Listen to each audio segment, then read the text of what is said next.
Amis téléspectateurs, la maladie à virus Ebola a certes fait de nombreuses victimes en Guinée, mais les moyens utilisés pour sa prévention ont permis d'améliorer considérablement les comportements du personnel médical.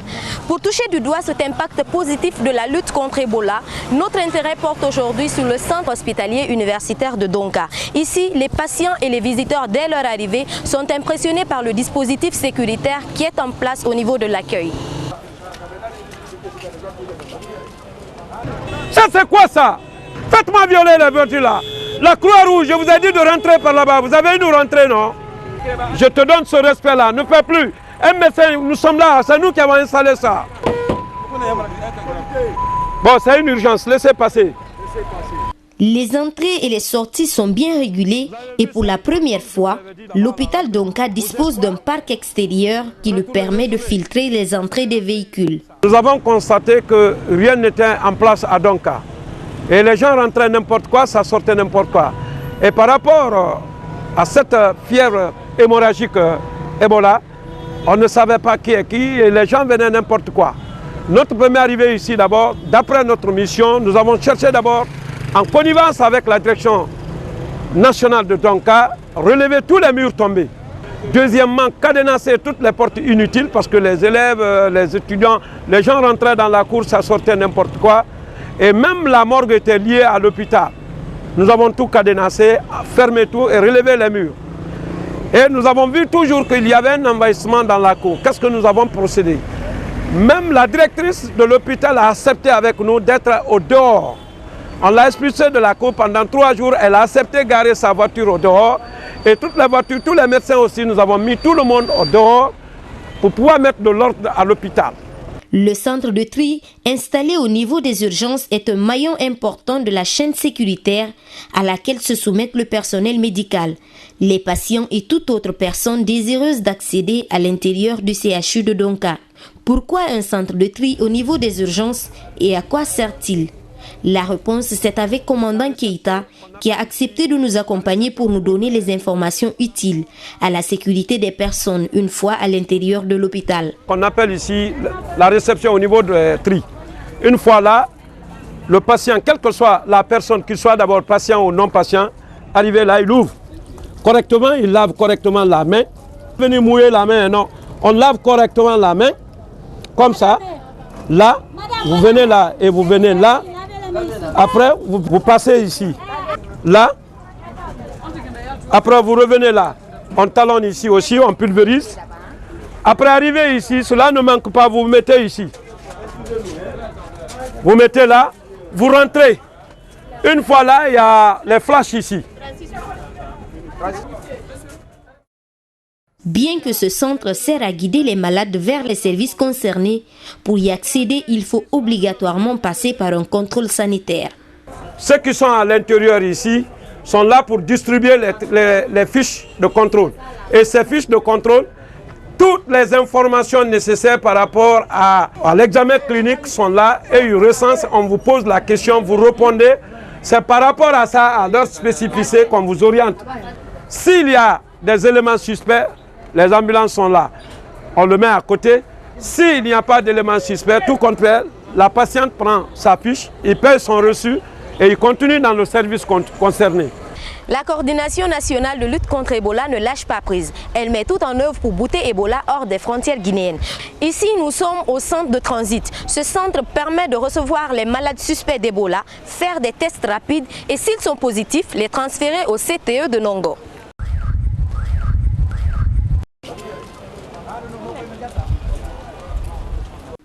L'apparition d'Ebola en Guinée n'a pas seulement enseigné à la population la culture du lavage des mains ou de maintien de la propriété, mais il a permis aux différents hôpitaux et centres de santé de se doter de nouveaux moyens d'intervention rapide et sécurisés.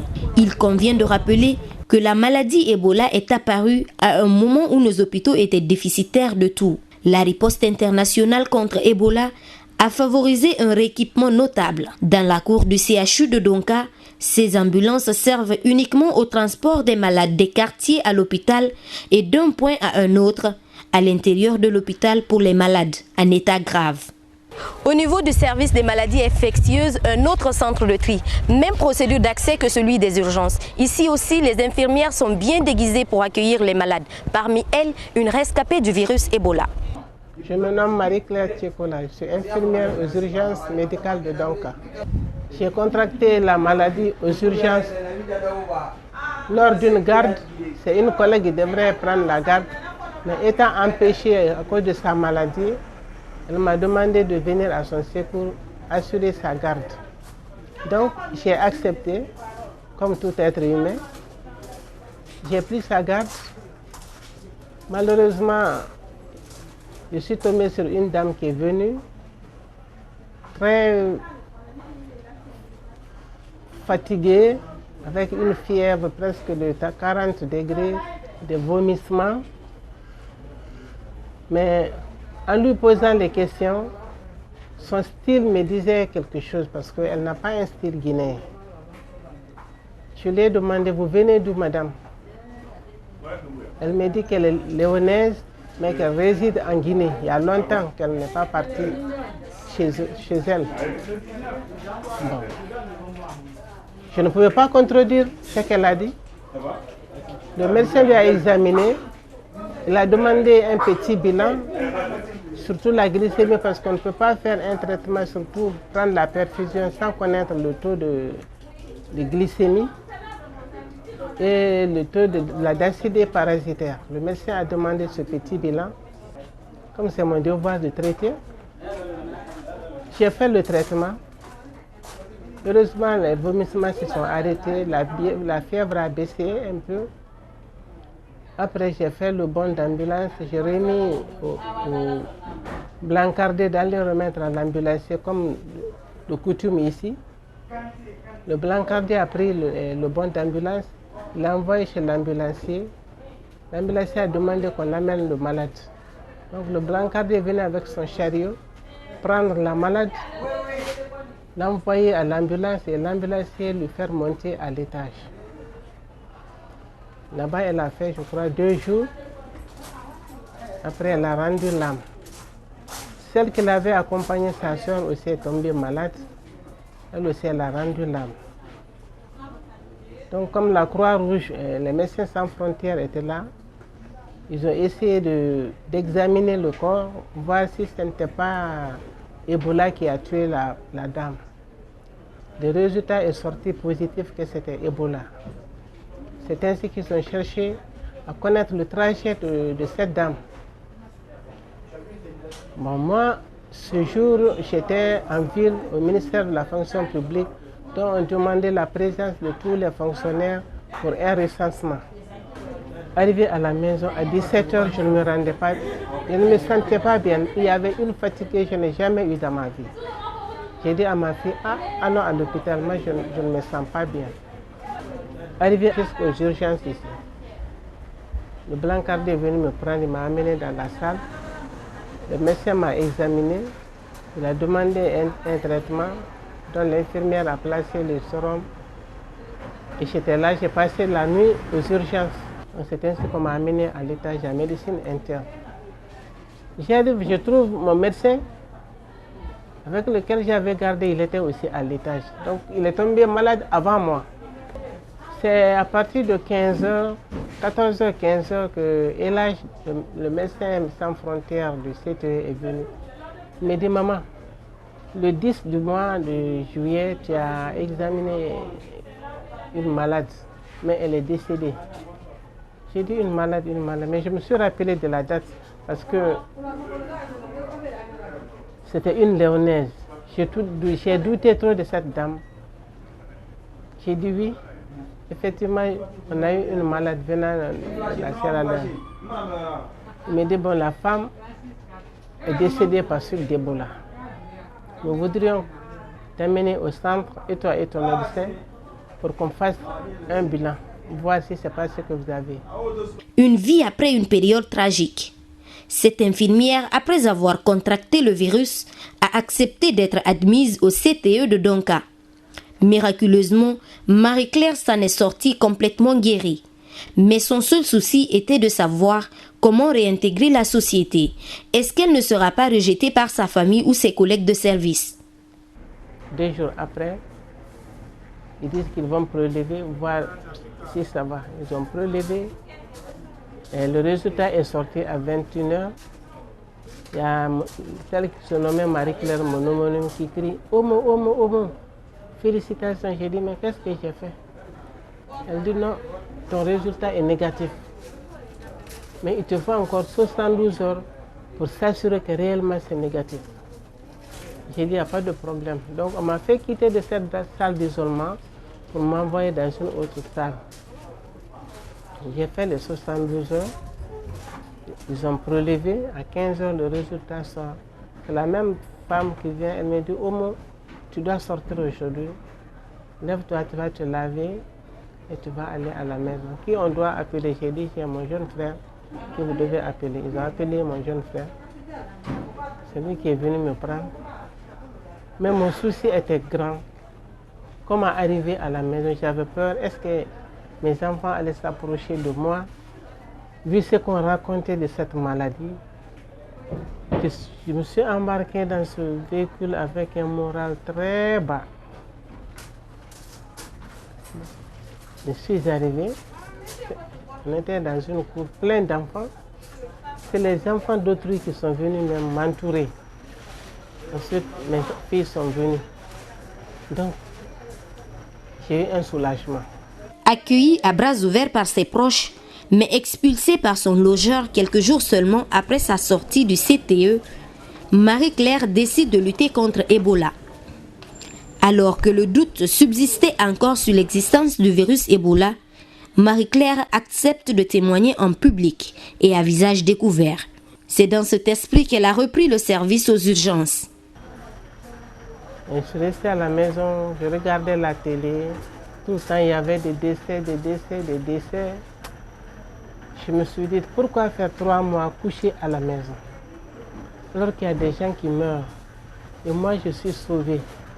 Pourquoi pas témoigner pour qu'au moins, peut-être, quelques-uns pourront dire que non, cette dame n'a pas menti. Mais ceux qui venaient pour le suivi de contact, tout le temps quand ils viennent, je leur demande, je dis, est-ce que vous pouvez m'aider à être dans la sensibilisation? Mais c'était des paroles vaines. Elles disent oui maman, oui maman. Et malgré que j'étais encore fatiguée, j'ai envoyé mes dossiers au siège Médecins sans frontières à Colère. Mais pas eu de réponse. Partout où j'ai déposé, pas eu de réponse. Je me suis dit, ce n'est pas ma chance. Mais je ne peux pas aussi être cloué à la maison, ne rien faire. Je préfère me retourner dans mon service, essayer de sensibiliser les malades qui viennent, qui refusent quand on leur dit d'aller au CTE. Peut-être quelques-uns vont comprendre. C'est comme ça que je suis revenu aux urgences. Il n'y a pas les mots qu'on ne m'a pas traité aux urgences. Mais moi, ça ne m'a pas dérangé. J'ai gardé mon sang-froid et mon calme. Je n'ai répondu à aucune provocation, à aucune qualification. Je suis restée muette et sourde. Mon souci était de parler devant les malades. Dieu m'a donné une occasion, il y a eu un couple qui est venu. Avec toutes les interrogations du médecin, ils n'ont pas voulu dire la vérité, alors qu'il y avait décès dans la famille. Ils ont placé le sérum au monsieur. Après la prise du sérum, il est sorti, il a commencé à vomir. Je me suis approché de ce monsieur. J'ai dit, papa, vous êtes malade, dites-nous la vérité. Ah, quand on envoie quelqu'un au site, il meurt. On le pique, il meurt. Moi, je n'ai pas ça. J'ai dit, mais qui t'a dit qu'on veut t'envoyer au CTE? Dès que tu dis que quand tu vas, tu vomis, on va t'envoyer au CTE. J'ai dit, mais vous me voyez? Moi, je suis sorti du CTE et je suis guéri. Il dit, ah bon? J'ai dit, oui. On ne m'a pas tué au CTE, je suis guéri. Mais si vous savez votre maladie, vous savez qu'il y a eu un cas dans votre famille, vaut mieux déclarer, non seulement pour vous sauver, sauver votre femme qui est à côté de vous, sauver vos enfants, votre famille et l'entourage. Mais si vous cachez, combien de personnes vont vous toucher et qui seront contaminées et qui vont mourir? Qui sera à la base de la mort de tous ces gens-là? Il me dit, ma fille, tu as été au CTE. J'ai dit oui, j'étais contaminée. J'ai fait le CTE et je suis sortie. C'est en ce moment que le vieux m'a dit oui, j'ai ma fille qui est décédée par suite de ça. J'ai dit, acceptes-tu qu'on t'accompagne au CTE? Et toi et madame? Il dit, ah, comme tu m'as dit, parce que quelqu'un ne peut pas mentir dire que j'ai une maladie qui tue. C'est dire qu'elle est intéressée à la maladie. Alors il dit, j'accepte. Ils ont amené le monsieur, le couple au CTE. Ils ont fait 2 semaines, ils sont sortis. Informer les citoyens sur l'existence d'Ebola, les sensibiliser sur les modes de prévention et les encourager à dénoncer leurs problèmes si toutefois ils présentent les symptômes du virus. Voilà entre autres les occupations de cette infirmière. Un acte courageux qui méritait d'être récompensé. Sans aucune attente, Marie-Claire reçoit un appel de l'ambassade des États-Unis en Guinée. Un appel qui lui annonçait la bonne nouvelle.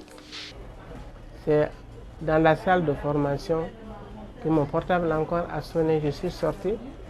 C'est le même M. Serge qui m'a dit, madame, tu dois aller aux États-Unis. J'ai dit, pourquoi? Tu as le prix international de femmes de courage. J'ai dit, je ne mérite pas. Ce n'est pas moi qui dois aller. Choisissez la personne qui doit aller, mais pas moi. Moi, je ne mérite pas ça. Il m'a dit, si, tu mérites. Donc, on a besoin de toi à l'ambassade. J'ai dit, je suis en formation pendant 1 semaine. Il m'a dit, si tu finis, tu viens. Quand on a fini la formation, je suis allé à l'ambassade. Ils m'ont donné le passeport, le visa, ils ont fait tout. L'ambassadeur me dit, Marie-Claire, il faut que tu partes, tu as été vraiment courageux. J'ai dit, mais est-ce que le gouvernement connaît? Parce que si c'est le gouvernement qui devrait choisir une femme de courage, j'ai dit, je ne suis rien, ce n'est pas moi qui devrais partir. J'ai dit à l'ambassadeur, je suis une fourmi au milieu de milliers d'éléphants. J'ai dit, j'occupe la classe la plus basse en Guinée. Je suis dans une minoritaire la plus basse en Guinée, qui n'est même pas connue. Je dis donc, ce n'est pas moi qui dois aller. L'ambassadeur me dit, c'est moi qui te choisis parce que je t'ai suivi. Personne n'a fait ce que toi tu as fait. Tu as été courageuse, tu n'as pas voulu attendre les 3 mois, te reposer. Tu t'es mise sans qu'on te demande à faire tes activités. Je lui ai dit merci, mais ça c'est à votre honneur. C'est comme ça que je suis allée aux États-Unis. Depuis son retour des États-Unis d'Amérique, l'infirmière guinéenne Marie-Claire Tchekola n'a pas baissé les bras.